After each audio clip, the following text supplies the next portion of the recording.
नवधा भक्ति में से तीन भक्ति सबसे प्रमुख मानी गई है। वो हैं श्रवण, कीर्तन और स्मरण। ये तीनों नवधा भक्ति की त्रिवेणी कहलाती हैं। जहाँ श्रवण साधक का तत्व ज्ञान परिपक्व करता है, वहीं कीर्तन मन के विकारों का नाश करता है एवं एकाग्रता की वृद्धि करता है। और स्मरण तो सभी प्रकार की भक्तियों का प्राण है। यदि स्मरण नहीं तो इंद्रियों से की गई चेष्टाएं भक्ति कहलाती ही नहीं है। आइए आज इन तीनों प्रकार की भक्तियों के महत्व को दर्शा रहे इस लीला के दर्शन करते हैं। एक दिन राजा परीक्षित धनुष लेकर शिकार के लिए वन में गए थे। वन्य प्राणियों के पीछे दौड़ते दौड़ते थक गए। प्यास के मारे वे व्याकुल होने लगे, परंतु निकट में कोई जलाशय दिखाई नहीं दिया। जल की खोज करते करते वे शमीक ऋषि के आश्रम में पहुंचे। ऋषिवर ध्यानस्थ थे। हमें प्यास लगी है, हमें जल चाहिए। यहाँ और कोई नहीं है क्या? आप सुन रहे हैं? हम राजा परीक्षित बोल रहे हैं।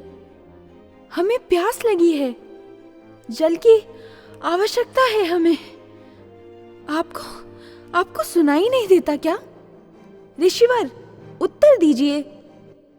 ब्रह्मलीन शमीक ऋषि ने कोई उत्तर नहीं दिया। उसी समय राजा के स्वर्ण मुकुट में बैठे कलयुग ने उनकी बुद्धि को भ्रष्ट कर दिया।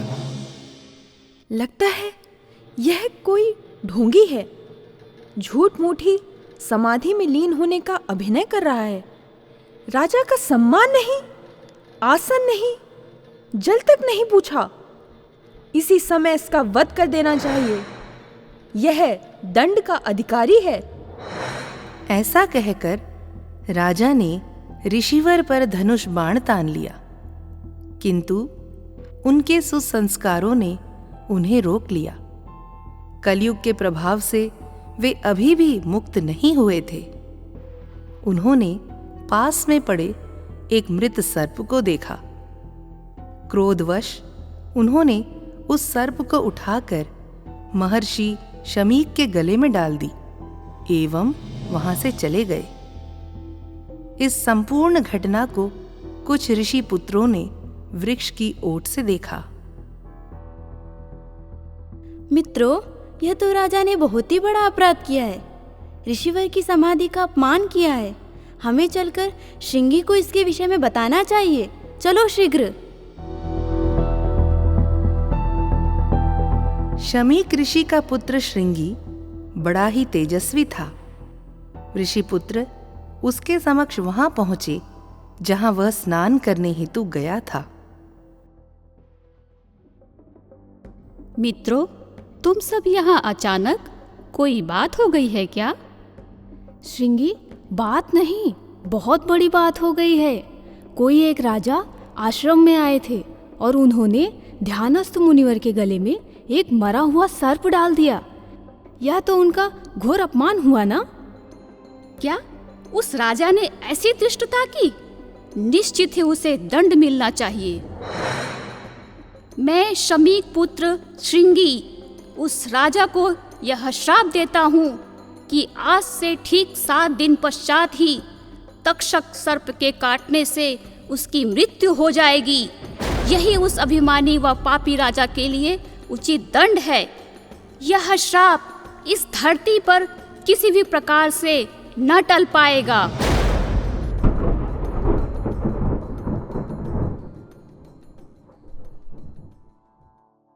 दूसरी ओर जब शमीक ऋषि अपनी समाधि से बाहर आए, तब उन्होंने अपने गले में उस मरे हुए सर्प को देखा और मुस्कुराने लगे। इतने में श्रृंगी सहित अन्य ऋषि पुत्र वहां पहुंचे। यह विनोद मेरे साथ किसने किया? गुरुदेव, कोई राजा आए थे, उन्होंने ही ऐसा किया है। कोई राजा? हाँ, कोई घमंडी, क्रूर और महापापी राजा ने यह दुष्कर्म किया है, परंतु वह इसका दंड अवश्य भोगेगा। मैंने उसे भयंकर श्राप दिया है। श्राप? हाँ पिताश्री, आपका जो अपमान करेगा वह उसका दंड अवश्य पाएगा। तक्षक नाग के विष में जो भयंकर ज्वाला होती है, उसी ज्वाला में आज से 7वें दिन जलकर वह भस्म हो जाएगा। तुम जानते हो वह कौन था? नहीं। बिना जाने ही श्राप दे दिया। वत्स, तुमने बड़ा अनर्थ कर दिया।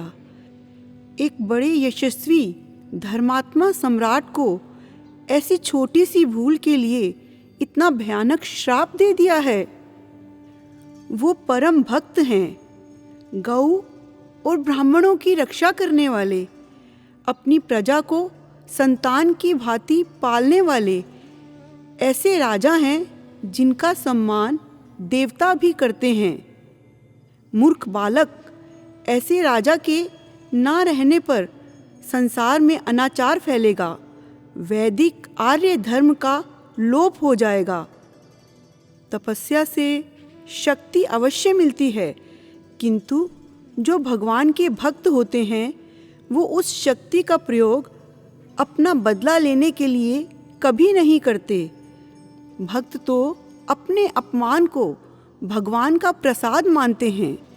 वे निर्दोष थे। उनकी बुद्धि तो उतने क्षणों के लिए कलिकाल ने हर ली थी। तुमने ये क्या कर दिया पुत्र? महर्षि शमीक के वाक्य सुनकर श्रृंगी को अपने किए पर बहुत पछतावा होने लगा। उधर महाराज परीक्षित अपने दुष्कर्म के विषय में सोचते सोचते राजमहल पहुंचे। उन्हें अपने किए पर बहुत ही ग्लानि हो रही थी। राजमहल में पहुंचते ही उन्होंने सर्वप्रथम अपना मुकुट उतार दिया।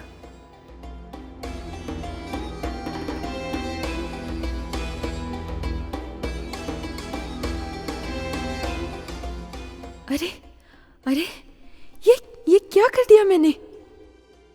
प्राणनाथ, आप ऐसे घबरा क्यों रहे हैं, जैसे आपसे कोई घोर पाप हुआ हो? महारानी, मैं भयभीत हो गया। यह कलयुग का पहला प्रहार है। आगे क्या होगा? कैसा प्रहार? आज मेरे हाथों से एक घोर अनर्थ हुआ है, जो आज तक हमारे कुल के किसी राजा ने नहीं किया। मैंने एक महर्षि का घोर अपमान किया है। यह सब कुछ इस राजमुकुट के कारण हुआ है। इसमें बैठे कलयुग ने मुझसे ऐसा पाप करा दिया जो निश्चित ही विनाश का सूचक है। महाराज की जय हो।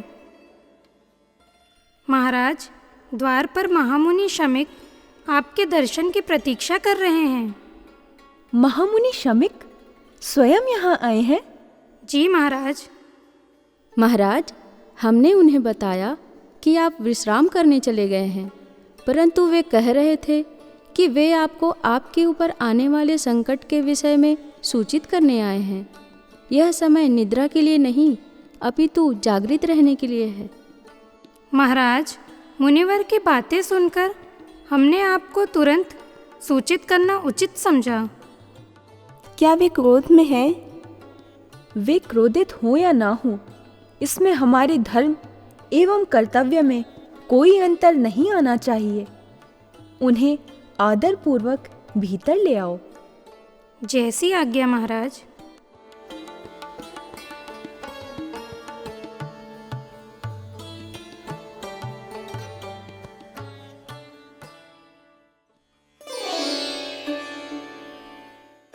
दास का नमन स्वीकार करें मुनिवर।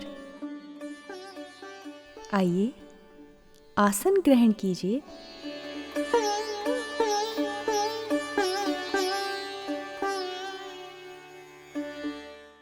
हे महर्षि, आपके आगमन से राजमहल पवित्र हो गया। मुनिवर, इससे पहले कि आप हमारा दुष्कर्म कहें, हम अपना अपराध स्वीकार करते हैं। आप उसके लिए हमें जो भी दंड देंगे, हम उसे शिरोधार्य करेंगे। राजन, तुम सचमुच में एक धर्मात्मा हो। हम अपनी दिव्य दृष्टि से देख चुके हैं, तुम दोषी नहीं हो। दोष तो समय का है। कलयुग के वशीभूत होकर तुमसे ये अपराध हुआ है। हम तो तुम्हें दोषी मानते ही नहीं। हमारे वश में होता तो तुम्हारे जैसे राजा के प्राणों की रक्षा करने के लिए तुम्हारे लिए निर्धारित दंड को हम स्वयं भोग लेते, किंतु यह संभव नहीं। तुम्हारी रक्षा करना लोक कल्याण है। मुनिवर, किंतु दंड किसने निर्धारित किया है? मेरे पुत्र श्रृंगी ने। जब उसे अन्य ऋषि पुत्रों से ज्ञात हुआ कि तुमने मेरे गले में एक मरा हुआ सर्प डाल दिया है, तब क्रोध में आकर उसने तुम्हें श्राप दे दिया कि आज से ठीक 7 दिन बाद तक्षक सर्प के डसने से तुम्हारी मृत्यु हो जाएगी। नहीं महारानी, स्वामी, दासी, स्वामी, इन्हें अपने कक्ष में ले जाओ। स्वामी, स्वामी। राजन, विधि के धनुष से दुर्भाग्य का यह बाण चल चुका है, वह वापस नहीं होगा। इन 7 दिनों में तुम अपने परमार्थ का मार्ग प्रशस्त करो।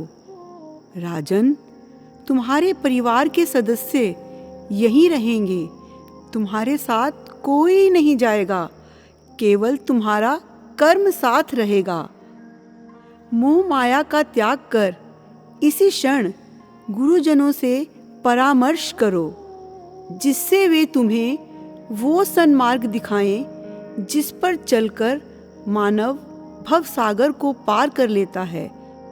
मैं तुम्हें यही बताने यहाँ आया था। मुनिवर, आपने तो क्षण भर में ही जीवन का परम सत्य समझा दिया।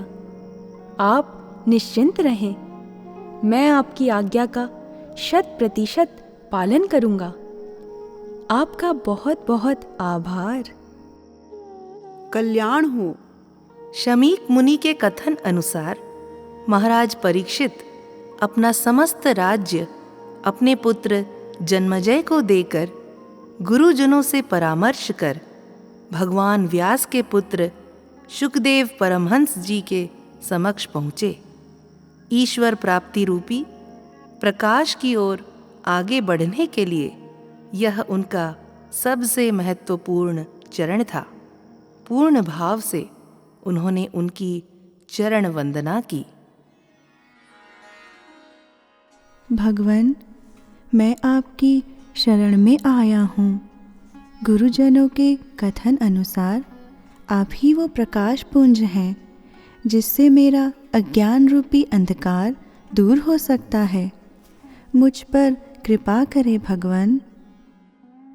परीक्षित, हम तुम्हारी परिस्थिति को भली भांति जानते हैं। कहो, क्या जानना चाहते हो? हे ब्रह्म ऋषि, आप योगियों के परम गुरु हैं, अतः मैं आपसे एक अत्यंत महत्वपूर्ण प्रश्न करता हूँ। प्रभु, जो पुरुष मृत्यु के द्वार पर खड़ा हो, ऐसे मरणासन्न पुरुष को क्या करना चाहिए? परीक्षित, जो प्रश्न तुमने किया है उसमें लोकहित भी छिपा हुआ है, क्योंकि वास्तव में सभी मनुष्य मृत्यु के द्वार पर ही खड़े होते हैं। हालांकि वे इसे जानते नहीं हैं। तुम्हारा प्रश्न है, मृत्यु के द्वार पर आया हुआ मनुष्य क्या करे? हे राजन, इसका उत्तर सुनो। मृत्यु का समय आने पर मनुष्य घबराए नहीं। मृत्यु के आगमन से पहले ही वह वैराग्य की तलवार से शरीर की ममता को काट दे और श्री हरि के पावन नाम का मन ही मन जप करे। प्राणवायु को वश में कर अपने मन का दमन करे। बुद्धि की सहायता से इंद्रियों को उनके विषय से हटा ले एवं प्रभु की मंगलमय मूर्ति का ध्यान करते करते उन्हीं में लीन हो जाए। तब ही मनुष्य को तुरंत ही भक्ति योग की प्राप्ति हो जाती है। इसके लिए शास्त्रों ने कलयुग में सबसे सहज एक ही साधन बताया है, भक्ति। हे राजन, हम तुम्हें भागवत महापुराण की कथा सुनाएंगे, जो भक्ति रस की ऐसी गंगा है जिसमें प्राणी यदि पूर्ण निष्ठा से एक बार भी उसमें स्नान कर लेता है, वह फिर भक्ति रस की उस नदी से निकलना ही नहीं चाहता, उसी में डूब जाता है। वही उसके लिए भगवत लोक का मार्ग खोलता है। तुम भक्त हृदय हो, इसलिए मैं तुम्हें भागवत की कथा सुनाऊंगा, जिसमें श्री कृष्ण की सगुण लीलाओं का वर्णन है। तुम्हारे अंत समय में कृष्ण लीलामृत ही सहायक होगा। राजा परीक्षित ने 7 दिनों तक श्रद्धा, प्रेम व एकाग्रता से शुकदेव जी से श्रीमद् भागवत का श्रवण किया। बीच बीच में उनके मन में कुछ प्रश्न भी उठते। गुरु स्वरूप शुकदेव जी बड़ी सहजता से उनकी शंकाओं का समाधान करते जाते। प्रभु, गोपियों को भक्ति में सर्वोच्च स्थान की प्राप्ति कैसे हो सकती है? उनका प्रेम तो संसार में व्यभिचार कहलाता है। परीक्षित, तुम राजा हो ना, इसीलिए तुम्हारी बुद्धि ऐसी ही है। जो भगवान इतने कृपालु हैं, इतने दयालु हैं कि वे मनोमयी अर्थात मन से बनाई हुई प्रतिमा को भी अपना वास्तविक रूप मान लेते हैं तथा उस रूप ध्यान में निमग्न रहने वाले जीव को परमानंद प्रदान करते हैं, तो फिर ब्रजगोपियों ने तो अपना तन, मन, प्राण, अपना सर्वस्व श्री कृष्ण पे न्यौछावर कर दिया था। जित देखूं तित श्याममयी है। ऐसी ब्रजगोपियों को यदि भक्ति में सर्वोच्च स्थान मिला तो उसमें क्या आश्चर्य है, वे उसकी अधिकारिणी थी। परीक्षित, इस भगवत विषय के श्रवण से राजा परीक्षित का मन पूर्णतः भगवान में लीन हो गया। मृत्यु का भय अब उन्हें विचलित नहीं कर रहा था। उनका हृदय केवल कृतज्ञता, प्रेम व दीनता से भर गया।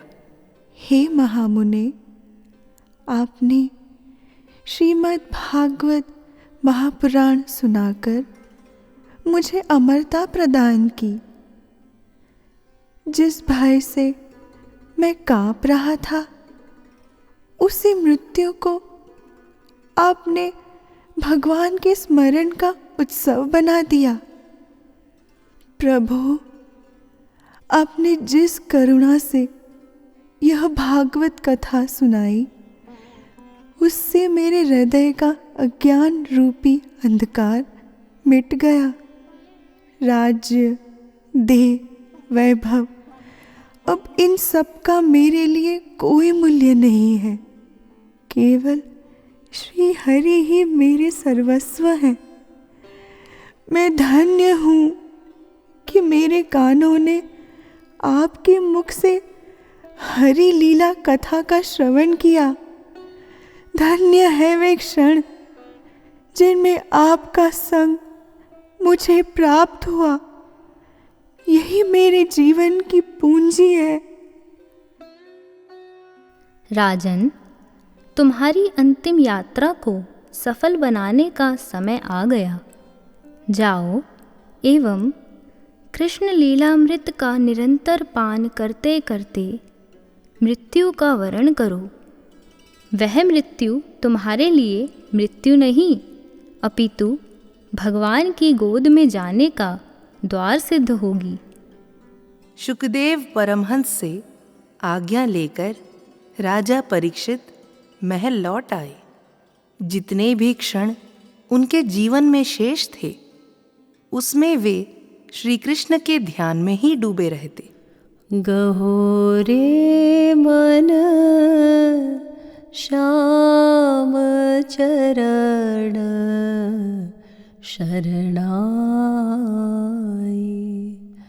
बहुरी कृपालुन नरतनु पाइय, बिगरी ले हो बनाई, गहोरे मन। 7 दिन पूरे होने वाले थे और उनके समक्ष प्रकट हुआ तक्षक नाग। मैं हूँ तक्षक, तुम्हारा काल। राजा परीक्षित, मेरे नाम से देवता भी सतर्क हो जाते हैं। आज तुम्हारा समय पूर्ण हुआ। ऋषि पुत्र के श्राप को टाला नहीं जा सकता। स्मरण रखना, मैं वैरी नहीं, नियति का साधन हूँ। राजा हो या रग, काल का विधान अपने पद से नहीं हटता। हे सर्पराज, तुम्हें जिस कार्य के लिए चुना गया है तुम वो करो। मुझे जो करना चाहिए वो मुझे भगवान शुकदेव ने ज्ञात करा दिया है। श्री हरि, श्री हरि, श्री हरि। तक्षक ने राजा परीक्षित को डस लिया और उसी क्षण उनकी मृत्यु हो गई। किंतु मृत्यु पश्चात वे सीधे भगवान के लोक में चले गए। परीक्षित जी के जीवन चरित्र से हमें ज्ञात हुआ कि हमें क्या श्रवण करना है और किस प्रकार का श्रवण करना है। श्रवण का महत्व केवल सुनने से नहीं होता, अपितु उसका मनन व अभ्यास करने से होता है। कलौ केशव कीर्तनात्, अर्थात कलियुग में केशव कीर्तन ही सर्वश्रेष्ठ है। यही सब सोच समझकर संकीर्तना अवतार श्रीमन महाप्रभु ने संकीर्तन की नींव डाली। वे इतने बड़े भावावेश में भी वन में नहीं गए, लोगों में ही रहकर श्री कृष्ण कीर्तन करते रहे एवं अपने आचरण से लोक शिक्षा देते हुए जगत उद्धार करने में संलग्न रहे। श्रीमन महाप्रभु की सम्मति से भक्त अग्रगण्य श्रीवास पंडित के घर में संकीर्तन का आयोजन होता। श्रीवास ठाकुर, आपने तो निमाई पंडित को श्री कृष्ण का अलबेला भक्त बना दिया। हमें हमारे प्रभु मिल गए और कलयुग के मानवों को उनके उद्धारक। भाई, यह तो तुम भी जानते हो और मैं भी। श्रीमन महाप्रभु पतितों का उद्धार करने के लिए ही पृथ्वी लोक पर अवतरित हुए हैं। मुझ जैसा तुच्छ प्राणी क्या भगवान को भक्त बना सकता है भला? यह सब तो उनकी लीला का भाग है। आपकी बात सत्य है, किंतु मुझे स्मरण है वो आप ही है जो प्रभु को गया गमन से पूर्व कहते थे कि मनुष्य का ज्ञानी होना व्यर्थ है यदि उसका वह ज्ञान उसके लिए श्री कृष्ण भक्ति का मार्ग न खोल सके। लगता है प्रभु ने आपकी बात सुन ली। भाई, प्रभु का प्रत्येक कार्य लोकोद्धार व लोक शिक्षा से संबद्ध है। वे जो कुछ भी करते हैं उसमें कोई न कोई रहस्य अवश्य ही छिपा हुआ होता है। मैं तो परम भाग्यशाली हूँ जो उन्होंने मेरे घर को अपने संकीर्तन स्थल के रूप में चुना। मैं धन्य हो गया। प्रभु की असीम कृपा है। यह आपके संकीर्तन के प्रति प्रगाढ़ निष्ठा के ही फलस्वरूप हुआ है। हमें तो ऐसा अनुभव होता है जैसे आपका आंगन वही महाराज स्थली है जहाँ पूर्णतम पुरुषोत्तम ब्रह्म श्री कृष्ण श्रीमन महाप्रभु के रूप में विद्यमान है एवं अधिकारी जीवों को अपने प्रेम रस का जो इस समय संकीर्तन रस के रूप में प्रवाहित हो रहा है उसका पान करा रहे हैं। आपके भाग्य की क्या ही सराहना की जाए। श्रीमन महाप्रभु के भक्त इसी प्रकार प्रेम से व्यवहार करते एवं एक दूसरे को सम्मान देने का एक भी अवसर न छोड़ते। प्रतिदिन की भांति उस दिन भी संध्या होते ही संकीर्तन प्रारंभ हुआ। हरि हरि बोल बोल हरि बोल हरि हरि बोल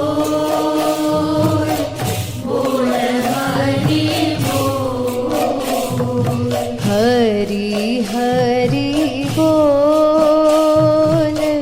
बोल हरि बोल।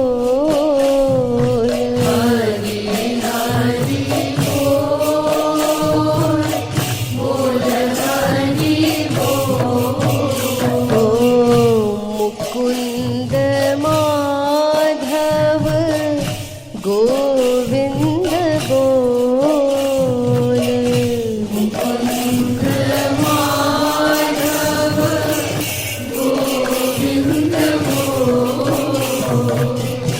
मुकुंद माधव गोविंद। क्या तुम सत्य कह रहे हो? ये कब हुआ? अभी थोड़ी देर पहले ही। मालिनी देवी बहुत अधिक व्यथित है। परिवार की अन्य महिलाएं भी क्रंदन कर रही हैं। मैंने चुप कराने का बहुत प्रयत्न किया किंतु असफल रहा। अब आप ही जाकर उन्हें समझाइए। ठीक है, तुम भीतर चलो, मैं आता हूँ।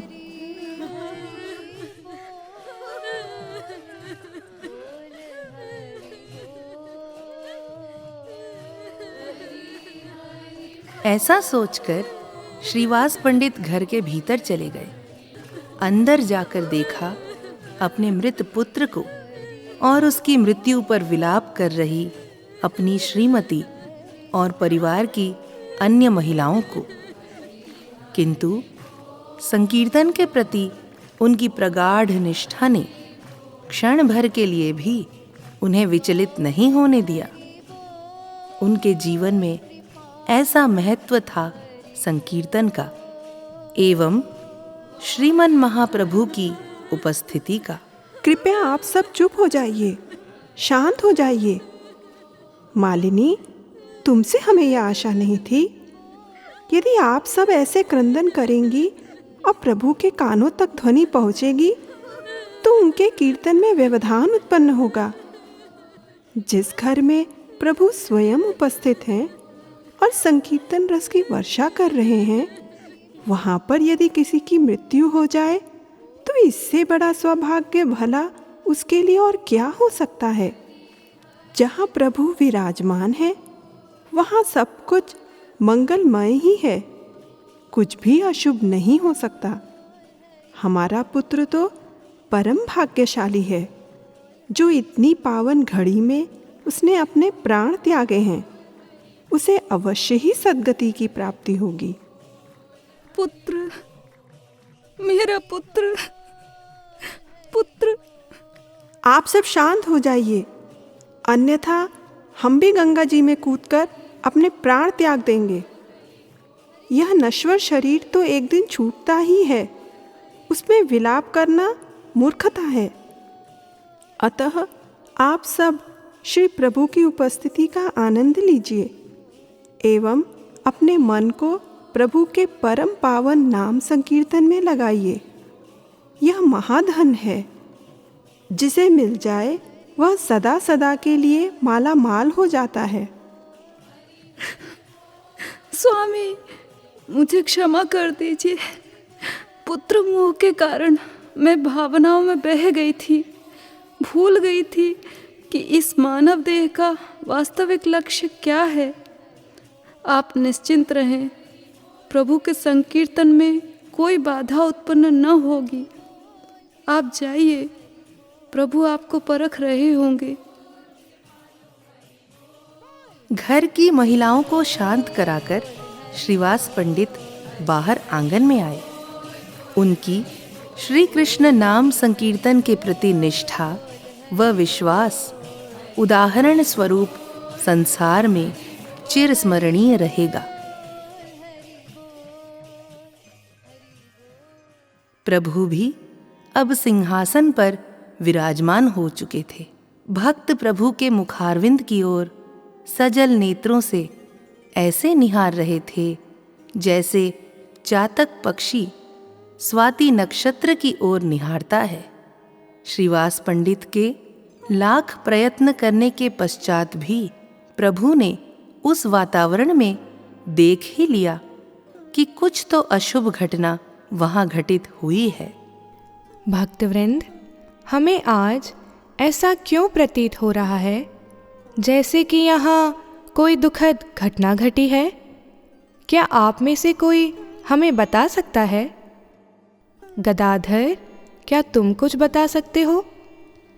क्षमा करें प्रभु, मुझे इस विषय में कोई ज्ञान नहीं है। प्रभु ने कई भक्तों से पूछा, जिन्हें ज्ञात नहीं था कि भीतर क्या हुआ है, वे तो कुछ नहीं बता पाए, और जिन्हें ज्ञात था वे बताना नहीं चाहते थे। अंत में प्रभु ने श्रीवास ठाकुर से ही पूछा, श्रीवास, यह तो तुम्हारा घर है, तुम्हें तो अवश्य ही ज्ञात होगा। तुम हमें बताओ। प्रभु, जहाँ आप स्वयं प्रत्यक्ष रूप में विद्यमान हो, वहाँ भला कुछ भी अशुभ कैसे घटित हो सकता है?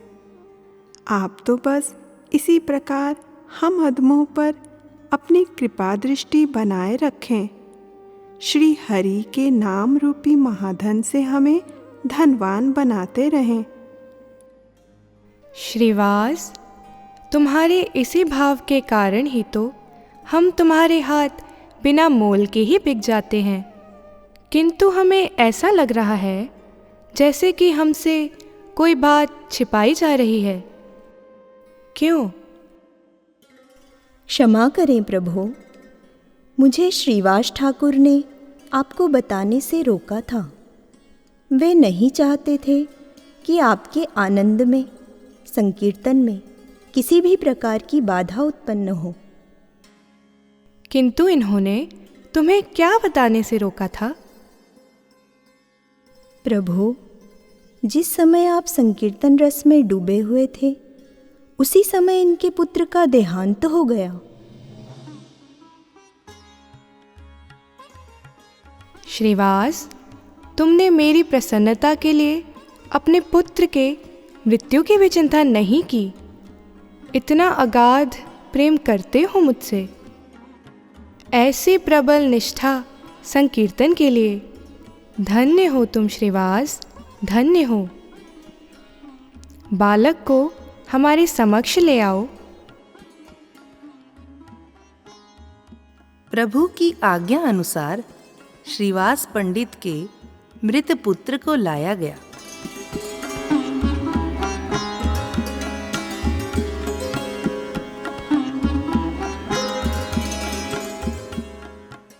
श्रीमन महाप्रभु ने अपने गले से उतारकर पुष्पों की माला को उसे पहनाया एवं अपना दिव्य स्पर्श उसे प्रदान किया।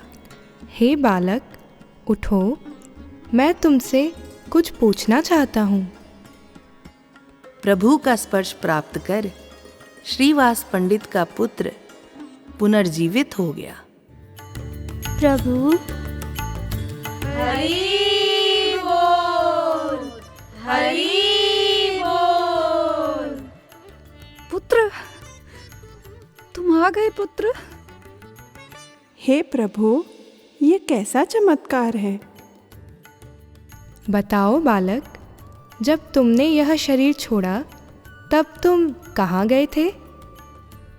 प्रभु, मैं इस देह से निकलते ही आपके दूतों के साथ एक दिव्य लोक में पहुंचा।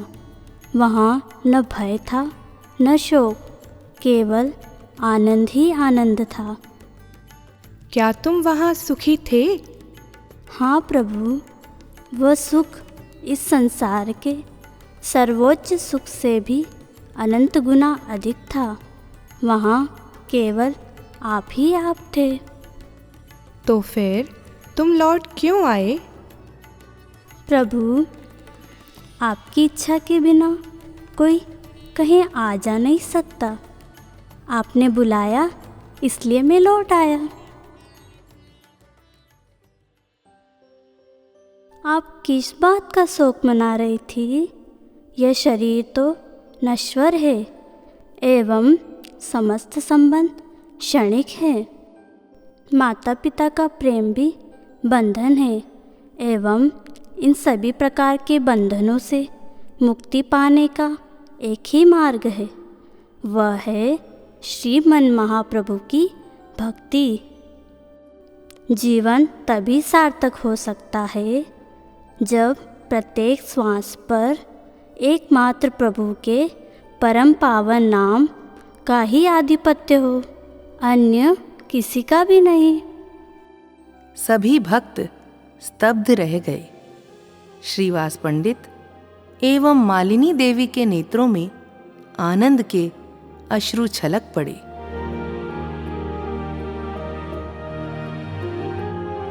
प्रभु, यदि आपकी आज्ञा हो तो मैं अब पुनः उस आनंदमय दिव्य लोक में लौटना चाहता हूँ। अवश्य बालक, तुम परम भाग्यशाली हो जो तुम्हें श्रीवास ठाकुर जैसे पिता मिले, जिनके भक्ति भाव के प्रभाव से तुम्हें इतने अच्छे संस्कार मिले। जाओ, कल्याण हो। प्रभु की आज्ञा से बालक पुनः शांत हो गया। हरि बोल, हरि बोल। भक्तवृंद, आज आप सबने एक सच्चे भक्त को देखा है। मैं आज अत्यंत प्रसन्न हूँ। जिसके हृदय में मेरा नाम बस गया हो, उसके लिए पुत्र भी मेरा है और उसका जाना भी मेरी ही इच्छा से है। जिसने अपने पुत्र के देह त्याग पर भी किसी प्रकार का शोक नहीं किया, यह सोचकर कि मेरे नाम संकीर्तन में कोई बाधा न आए, वही मेरा सच्चा भक्त है। उसी ने ही संकीर्तन के वास्तविक अर्थ को समझा है। मैं ऐसे भक्त का ऋणी हूँ जो निष्काम भक्ति के शिखर पर विराजमान है।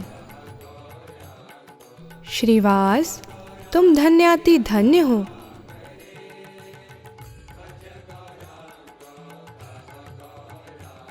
भक्तवृंद, यह बात आप सब सदैव स्मरण रखें कि वास्तविक नाम संकीर्तन तो वही है जिसमें नाम में नामी अपनी समस्त शक्तियों के सहित विद्यमान है।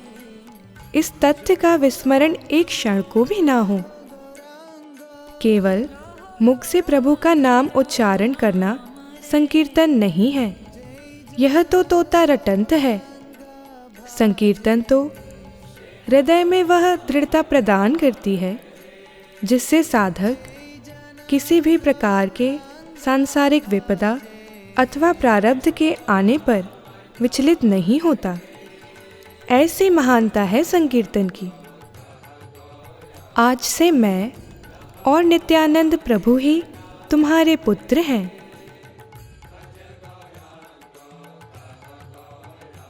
श्रीमन महाप्रभु की जय, नित्यानंद प्रभु की जय, श्रीवास ठाकुर की जय।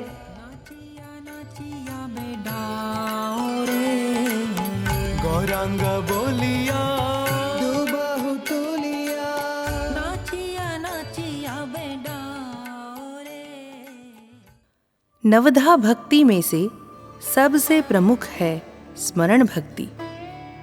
श्रवण भक्ति तभी सार्थक है जब उसमें स्मरण भक्ति सम्मिलित हो। कीर्तन तभी कीर्तन कहलाता है जब मन भगवान के रूप ध्यान में संलग्न हो और वाणी से उनका गुणगान किया जाए। स्मरण भक्ति के बिना अन्य सभी प्रकार की भक्ति प्राणहीन शव के समान है। इसी स्मरण भक्ति का ज्वलंत उदाहरण है श्री करमैती बाई। श्याम मेरे श्याम मेरे श्याम मेरे प्यारे, श्याम मेरे श्याम मेरे श्याम मेरे प्यारे, श्याम मेरे प्यारे। मेरी लाडो तो यहाँ बैठी है। अब तो तू थोड़े ही दिनों में हमें छोड़कर ससुराल चली जाएगी। परंतु क्यों माँ, क्या मैं आप सबके साथ नहीं रह सकती? लाडो, हर लड़की को एक ना एक दिन ससुराल जाना ही होता है। अब तो तेरा गौना भी होने वाला है। तेरे पिताजी तेरे लिए बड़े चाव से ये नए आभूषण और वस्त्र लाए हैं। देख तो कितने सुंदर हैं। मेरी बिटिया जब बहू बनकर विदा होगी तो उसकी सुंदरता तो बस देखते ही बनेगी। हाँ बेटी, एक पिता के लिए कन्यादान करना उसका सबसे बड़ा कर्तव्य माना गया है। और तुम यह कभी न सोचना कि तुम पराई हो गई ससुराल जाकर। तुम तो सदैव मेरी आंखों का तारा बनी रहोगी। माँ मेरी बात तो सुनिए माँ। बाबूजी, माँ। अजी आप चलिए भी, घर में बहुत काम पड़े हैं। ये तो ऐसे ही बोलती रहेगी। माता पिता तो प्रसन्न थे, किंतु उस प्रसन्नता की आड़ में वे अपनी पुत्री की मनोस्थिति को नहीं समझ सके। माँ, बाबूजी मुझे विदा कर अपना धर्म पालन करना चाहते हैं, किंतु जिस व्यक्ति में, जिस परिवार में कृष्ण भक्ति दूर दूर तक भी नहीं है, मैं कैसे वहाँ जीवन भर निवास करूँगी? हे गोविंद, दया करो, मुझे बताओ, मुझे अब क्या करना चाहिए? यह देव दुर्लभ शरीर मुझे कृष्ण भक्ति के लिए मिला है। यदि ब्रजेंद्र नंदन को प्राप्त करने की चाह है तो संसारिक लोक लाज की चिंता करना व्यर्थ है। चाहे कितनी ही विपरीत परिस्थितियां क्यों ना आ जाए, मैं श्याम सुंदर के प्रीति के मार्ग पर अडिग रहूंगी। श्री करमैती जी ने मन ही मन ससुराल न जाने का दृढ़ संकल्प कर लिया। जिस दिन उनका गौना होने वाला था, उसकी पूर्व रात्रि में ही सबके सो जाने के पश्चात वे आधी रात को घर से निकल गईं।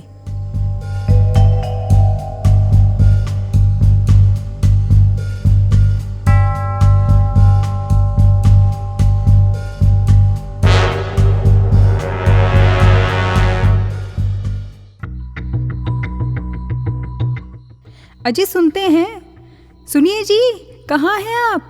कहाँ चले गए? हाँ हाँ भाग्यवान, क्या हुआ, बताओगी भी? अजी, करमैती अपने कक्ष में नहीं है। मैंने घर के हर एक कक्ष में देखा, किंतु वो कहीं नहीं है। अभी थोड़ी देर में उसकी बारात भी आने वाली है। पता नहीं कहाँ चली गई। अच्छा, धीरज धरो। हो सकता है निकट के मंदिर में गई हो अपनी सखियों के साथ। नहीं, वो वहाँ भी नहीं गई है। मैंने सब पता करवा लिया। अजी सुनिए ना, नौकरों को भेजिए, ज़्यादा दूर नहीं गई होगी। किंतु वो घर छोड़कर क्यों जाएगी? कहीं किसी जंगली जानवर ने तो उसे। चुप करो भाग्यवान, शुभ बोलो। मालिक, आपने बुलाया? हाँ, ऐसा करो, अभी इसी क्षण अपने 30-40 साथियों को लेकर चारों दिशाओं में करमैती को ढूंढने निकल जाओ। वो घर छोड़कर चली गई है। जितना जल्दी हो सके उसे ढूंढ कर लाओ। ये हमारी प्रतिष्ठा का सवाल है। ठीक है मालिक, हम अभी तुरंत जाते हैं। अरे खड़े खड़े मेरा मुंह क्या देख रहे हो? मालिक ने क्या कहा? जाओ ना, ढूंढो उसे। आज तो करमैती का गौना होने वाला था ना? अचानक ऐसा क्या हो गया जो वो घर छोड़कर चली गई? कहीं किसी परपुरुष से प्रेम तो नहीं करती थी? कौन जाने। किंतु अब हमें कार्य सौंपा है तो करना तो पड़ेगा ही। कोई योजना बनाकर ही चलते हैं। तुम ठीक कहते हो। देखो, मिल गई तो ठीक, किंतु यदि ना मिली तब तो मालिक की बड़ी बदनामी होगी। लोग न जाने क्या क्या ताने मारेंगे उन्हें। श्री परशुराम जी के नौकर करमैती को ढूंढते ढूंढते चारों दिशाओं में फैल गए, किंतु उनका कहीं भी पता न चला।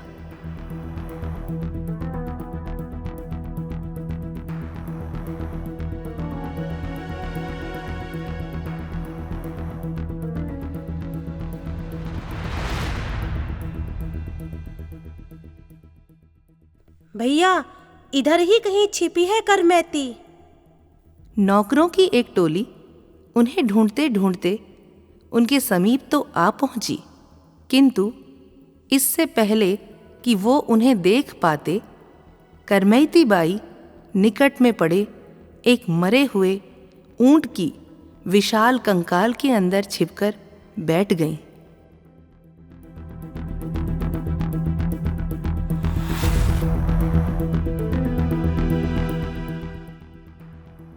भैया, इसी ओर चलो, इसी ओर। इधर ही कहीं है करमैती। देखो, पर्स चिन्ह देखो। छी, मुझे तो दुर्गंध से उल्टी आ रही है। पता नहीं ये करमैती कहाँ छिप गई है। ढूंढते ढूंढते इतने घंटे हो चुके हैं। कहीं भी गई हो, किंतु यहाँ तो नहीं हो सकती। किसी मनुष्य के लिए यहाँ खड़ा होना भी संभव नहीं है। अरे इसे क्या हो गया? अरे होना क्या है? इस भयंकर दुर्गंध से बेहोश हुआ है ये। चलो चलो, उठाकर ले चलो इसे, कहीं और ही ढूंढेंगे। जिस दुर्गंध से अन्य लोग बेहोश हो रहे थे, उसी दुर्गंध में प्रभु की परम भक्त करमैती बाई 3 दिन बैठी रहीं। चौथे दिन बाहर निकली। सारे नौकर वापस लौट चुके थे। कुछ तीर्थ यात्रियों का संग उन्हें मिला जो वृंदावन ही जा रहे थे। करमैती जी ब्रह्मकुंड के घने कुंजों में निवास करने लगी। दिन रात उनका उनके प्रियतम के विरह में रुदन करके ही बीत रहा था। मेरो एक प्राण धन एक ही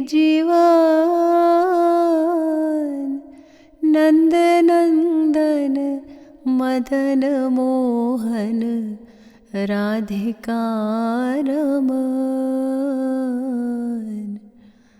श्याम ही है मेरो यार, श्याम ही सो मेरो प्यार, श्याम ही समायो है कृपालो तन मान। हमारा नमन स्वीकार करें देवी। आपकी बड़ी ख्याति सुनी है हमने। किसी ने हमें बताया कि वृंदावन पहुंचने से पूर्व आप एक मरे हुए सड़े हुए ऊंट के भीतर छिपकर रहीं, और वो भी 3 दिन तक। आपको दुर्गंध नहीं आई? कोई छोटा सा जीव भी मर जाए तो उसके दुर्गंध से उस मार्ग से कोई नहीं जाता, और आप तो एक विशाल ऊंट के कंकाल के भीतर बैठी थीं। ये कैसे संभव हो सकता है? देखिए, वह तो मात्र एक जीव के मर जाने पर, सड़ जाने पर की दुर्गंध थी। उससे अनेक गुना अधिक दुर्गंध तो संसारिक विषयों में है। जिस दिन संसार के विषयों से दुर्गंध आने लगेगी, उस दिन से सामान्य दुर्गंध न लगेगी। और सच कहूँ तो यह सब कुछ मेरे प्यारे गोविंद के स्मरण का चमत्कार है।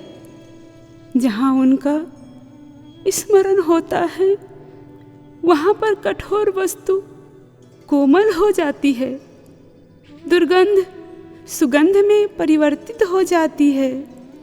ऐसी शक्ति है उनके स्मरण में। इसलिए हमारे शास्त्रों ने इसे भक्ति का प्राण कहकर संबोधित किया है। आपने सत्य कहा। स्मरण भक्ति दीपक की उस लौ के समान है जो एक अंधकारमय कक्ष अर्थात मन को प्रकाशित कर देती है। ये वो अमृत धारा है जो बिना शब्दों के हृदय को सींचती रहती है। प्रभु को बुलाने के लिए किसी मंत्र की जाप की आवश्यकता नहीं है। प्रभु तो बस स्मरण युक्त होकर रुदन करके उन्हें पुकारने से ही दौड़े चले आते हैं। आप सब प्रभु के महान भक्त हैं। उनकी लीलाओं को अच्छी प्रकार से समझते हैं। कृपया मुझ पर भी कृपा कीजिए।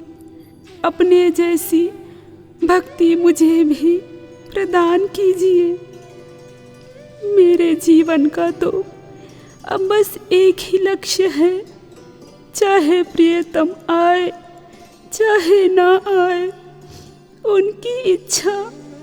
किंतु मैं 8 प्रहर एकमात्र उनके स्मरण में संलग्न रहूं, उनकी मानसी सेवा कर पाऊं।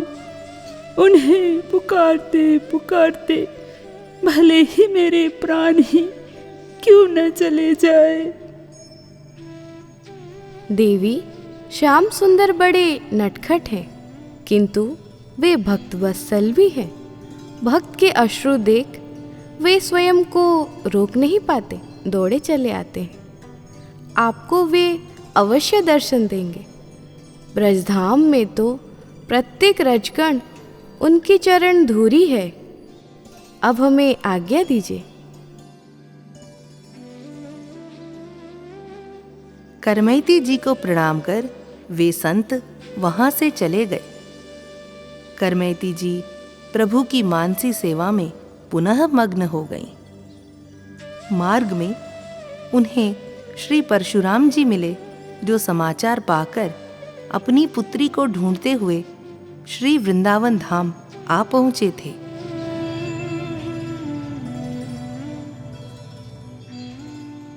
बड़े आश्चर्य की बात है, इतनी कम आयु में भी करमैती जी के भाव कितने प्रबल हैं श्याम सुंदर के प्रति। सुनिए, आप सब अभी जिनके विषय में बात कर रहे थे, क्या आप बता सकते हैं मैं उनसे कैसे मिल सकता हूँ? मैं बड़ी दूर से आया हूँ।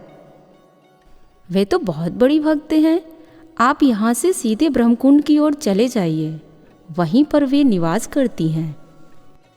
आपका बहुत बहुत धन्यवाद।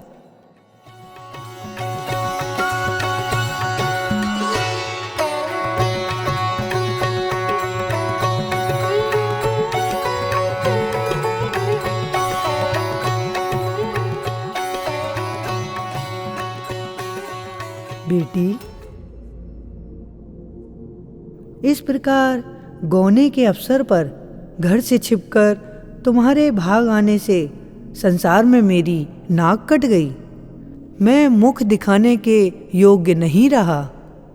अब तुम चलकर घर में ही रहो, जिससे संसार में मेरी हंसी और निंदा जो हुई है वह मिट जाए। तुम ससुराल मत जाना। घर में रहकर भगवान की सेवा में मन लगाना। यहाँ इस घोर वन में कोई जंगली जानवर तुम्हारे शरीर को नष्ट कर देगा। मुझे तुम्हारी चिंता है, अतः घर चलो और मृत प्राय मुझे तथा अपनी माता को जीवन दान दो। पिताजी, आपका कथन सत्य है। बिना भगवत भक्ति के शरीर मृतक ही है, और वह भक्ति स्मरण के बिना शव के समान है। अतः यदि आप जीवन चाहते हैं तो भगवान के परम पावन नाम का गान कीजिए एवं उनके स्मरण में ही अपना समय व्यतीत कीजिए। और आपने जो कहा कि मेरी नाक कट गई, नाक कटे तो तब जब हो, जब है ही नहीं तो कटेगी क्या? नाक अर्थात प्रतिष्ठा तो केवल भगवत भक्ति है। आप स्वयं विचारिए। करमैती जी का कथन सुनकर उनके पिता का अज्ञान नष्ट हो गया। पुत्री, आज तुमने मेरी आंखें खोल दी। इतने वर्षों से अर्जित ज्ञान से मैं यह नहीं समझ पाया था कि मानव जीवन का एकमात्र लक्ष्य प्रभु की सेवा व स्मरण ही है। अब एक पिता होने के नाते मैं तुम्हारे भक्ति मार्ग में कभी कोई बाधा उत्पन्न नहीं करूँगा। तुम्हारा पिता होना मेरे लिए गर्व का विषय है। वे अपने घर लौट गए। इधर दिन प्रतिदिन करमैती बाई की एकाग्रता बढ़ती ही जा रही थी। वे विरहाकुल अवस्था में ध्यान में लीन कई दिनों तक बिना कुछ खाए पिए अपने गोविंद के श्री चरणों में पड़ी रहती। एक बार इसी प्रकार करमैती बाई के 18 दिन बीत गए। शरीर शिथिल पड़ने लगा। यह देख उनके प्यारे उनके पास आए, स्वयं एक संत का भेष धारण कर। बाई, लो, यह प्रसाद पालो। महाराज, कृपा करके ऐसा दिव्य प्रसाद दीजिए जिससे फिर कभी भूख प्यास भगवत स्मरण में बाधा उत्पन्न न करे। गोविंद का विस्मरण एक क्षण के लिए भी होता है तो मुझे ऐसा प्रतीत होता है जैसे मेरा हृदय फट जाएगा।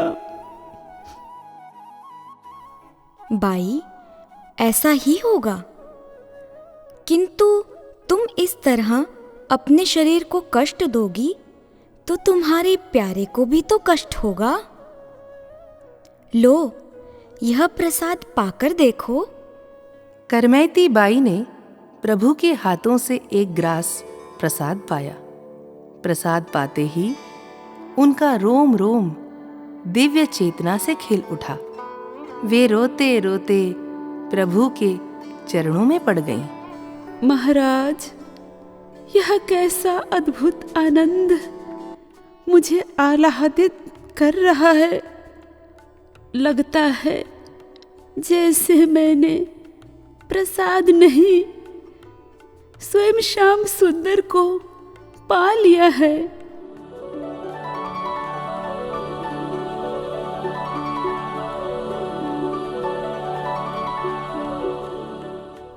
करमेती, एक बार ऊपर तो देखो।